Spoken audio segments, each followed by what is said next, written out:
dear, dear friend who knew Ronald Reagan. And I wanted him to come up with me tonight, Bud Hagenberg.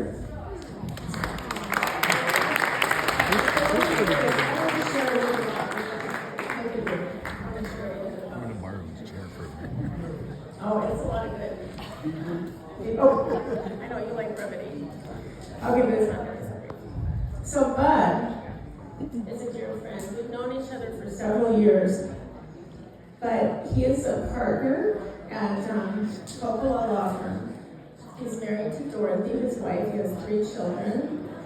He was the past president of the Area Chamber of Commerce.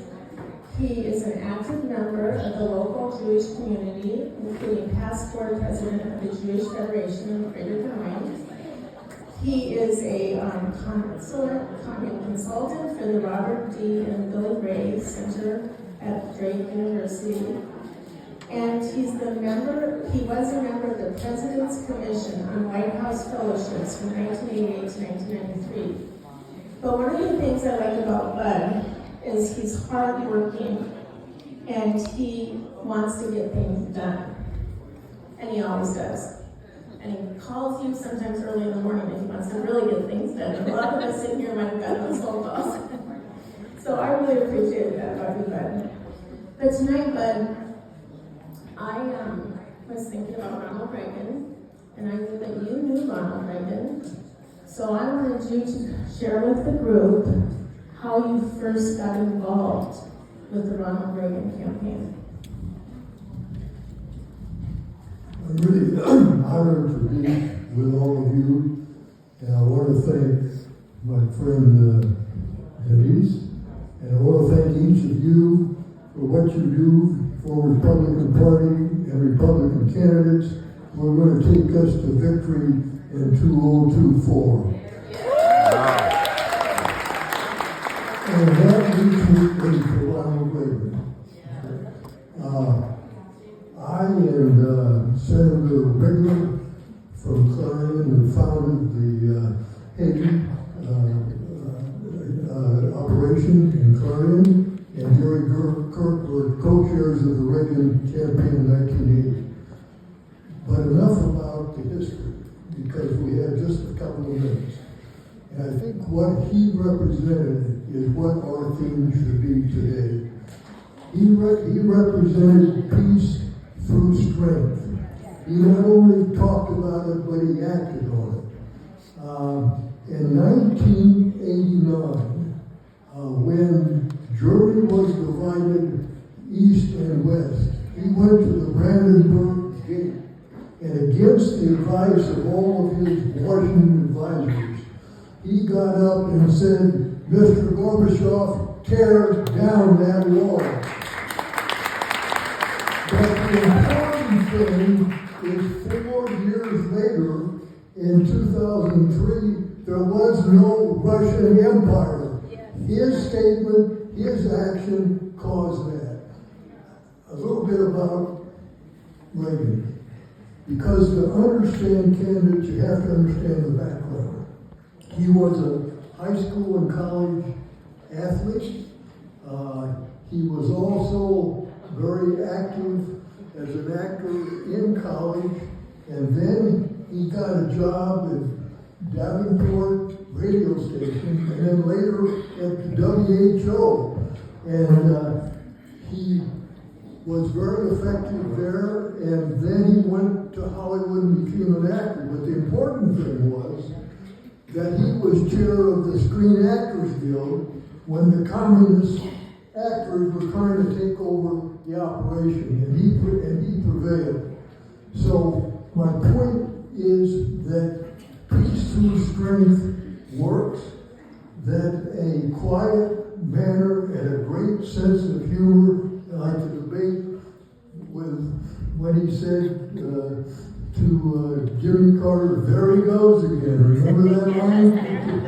And then with Mondale, his comment was, "I don't want youth and inexperienced to be a handicap." Remember that? Okay, well, the point I'm making is he had all these Midwestern human characteristics. And in a word, he was the Iowa culture.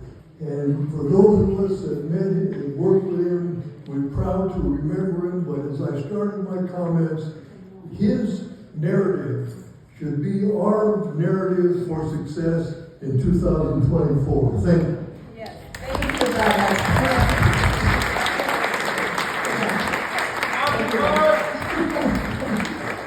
Okay, so the next thing that I really want to talk about too with you, but we've been talking about this a lot since October 7th when the war in Israel started, which is horrible, it's awful, it's horrific. But the other thing that's just been horrific, and I'd like for Dorothy, your wife, to come up if she wouldn't mind. Yeah. Dorothy, can you come up? The thing that's just been on my mind, constantly on my mind, is the horrific anti-Semitism that's happening in this country. And I'm not saying that you guys are old when I ask this. Mature. Mature. But you've seen a lot of what happened before, and I wanted you to share a little bit about what you experienced before and then what we're seeing today. The anti-Semitism that you faced as a child. Well, just a little bit about the anti-Semitism in Canada. Well, first of all, I'm going to say that when I moved to Iowa, I loved it immediately because it was a whole different world than what I had grown up in.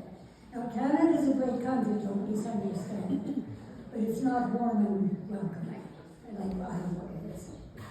Also, I have never, for one instance, had one iota of anti-Semitism in the state of Iowa. I lived here for 70 years. Not like in Canada. In 5th grade, I'll try and make it short. Going home from school, I walked to a certain point with my friend, and then I had 2 blocks that I walked to my house.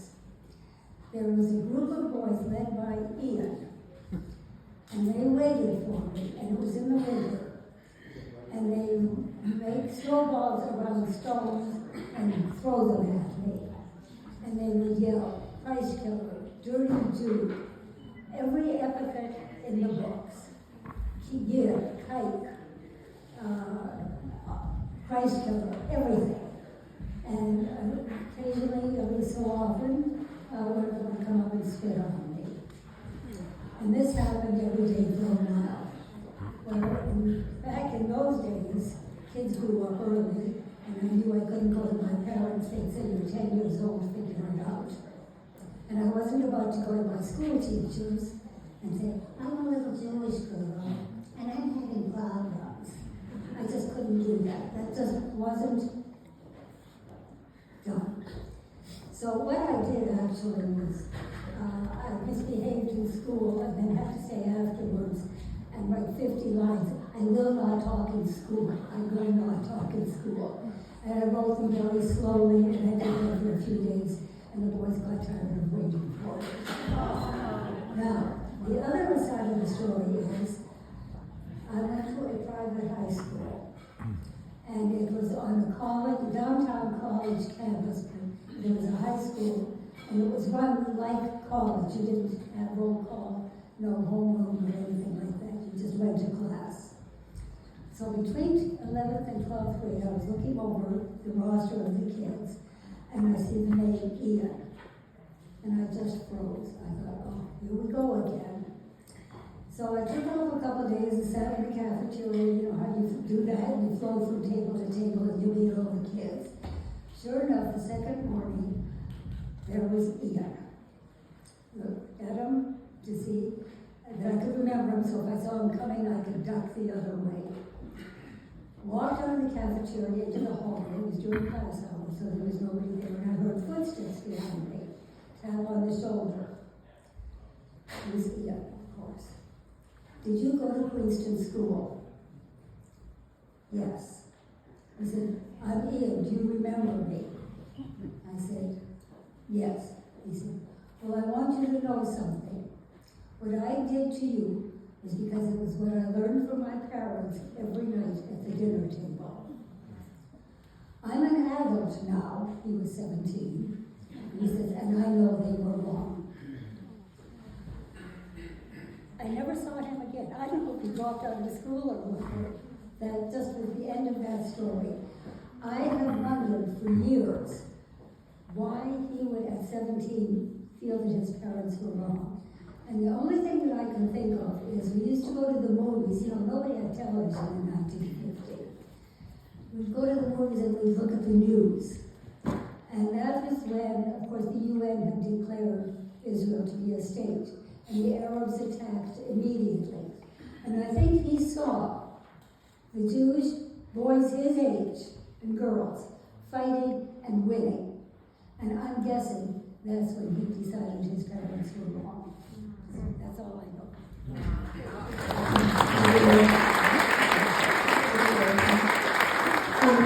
Just along the second, what I want to talk about, but if you could just finish on, what your thoughts on this, because one thing we always talk about too is friendships are critical. And you never know when we're going to need to depend on one another. So during this time, just speak to that and how we can stand together during a time of so much going on. Okay, well, I'm going to go back to Ronald Reagan and I'm going to answer the question. He really created the narrative of the Judeo-Christian Republic in America. And although he didn't use those words, we have developed into it. And I think, if you remember Reagan, he said America was an exceptional country. When Obama spoke in November of 2009 in Egypt before the Muslim Brotherhood, he degraded America. He said all countries are exceptional. Our country is exceptional. And as a Jewish citizen of this country, I think we are very fortunate. And I want to say a word about the anti-Semitism, then we'll say a word about the war. Okay? Yep. All right, okay. 1945, I graduated high school and joined the Navy. It's the first time that Truman, who was president, desegregated the naval units. So we had blacks in our unit. There were 150. 50 from the black woods of Alabama, 10 were blacks. 50 from the south side of Chicago, very tough. And 50 from Iowa, 40 from farm, and then 10 from the city, like myself. So the first night, the lights went out, the cat call started, and I thought I'd never see the sun. And then a week later, the point I'm making, one of the white boys from Alabama came up to me and he said, "You Hockenberg?" "Yeah." He said, "You a Jew?" "Yeah." He said, "Where are your horns?"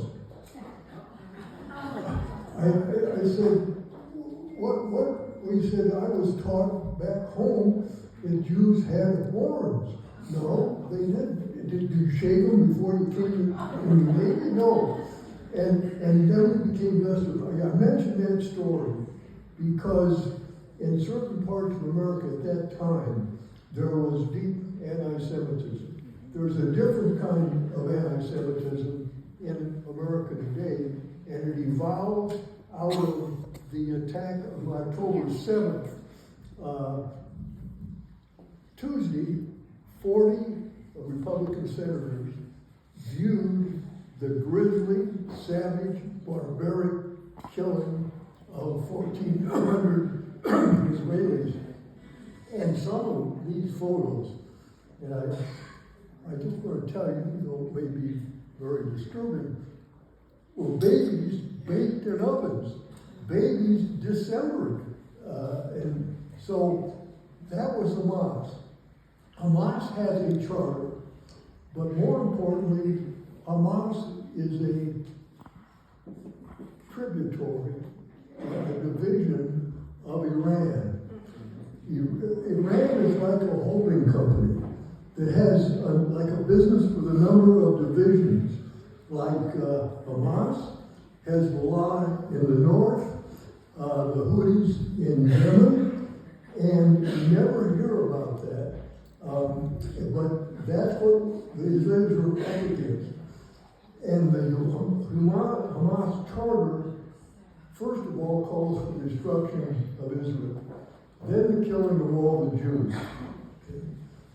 Now, the Palestine Authority, which operates in the West Bank, also has a charter, and in Article 18, it also calls for the elimination of the state of Israel. So those that are proposing a two-state solution to improve Gaza by removing Hamas and substituting the Palestine Authority is like substituting one thief for another. Now, going forward, the hostage situation is very serious for Israel. There were over 200 hostages. They returned 60, 140 are left. There's some proposal about 10 every day. When you can do the math, the Israelis are determined to eliminate Hamas. Fortunately, our party leadership is very strong for Israel, particularly Senator Grassley and Joni and the 4 Congress people, and our governor, who has initiated this blue ribbon to commemorate Israel. So my point is the support of Republicans like you, who do the tough work, the campaign work, that's going to ensure our victory. But the more you work is more to the favor of Israel, because the other side has got a very sharp group who are opposed to Israel. Now, one last point of good news. Okay, then I'll quit. Majority Leader Schumer in the Senate is Jewish. He made a very strong statement on the floor yesterday, which was endorsed by Mitch McConnell. So the proposal of the $16 billion to Israel before the Christmas adjournment is more likely to pass, even with the opposition of the direction of Iran. Iran, if you'll remember, had a deal which Obama initiated, opposed by Bibi in 2015 before the U.S. Congress. Now, 3 months ago, it was revealed that the person in charge of the Iran renewal, Bob Malloy, M-A-L-O-Y, was an Iranian agent. So the likelihood that this is going to occur is very minimal. Right, so thank you, Bud. You're right, I just heard that yesterday too. Schumer did a great job. Anyway, thank you, Bud. No, wait, you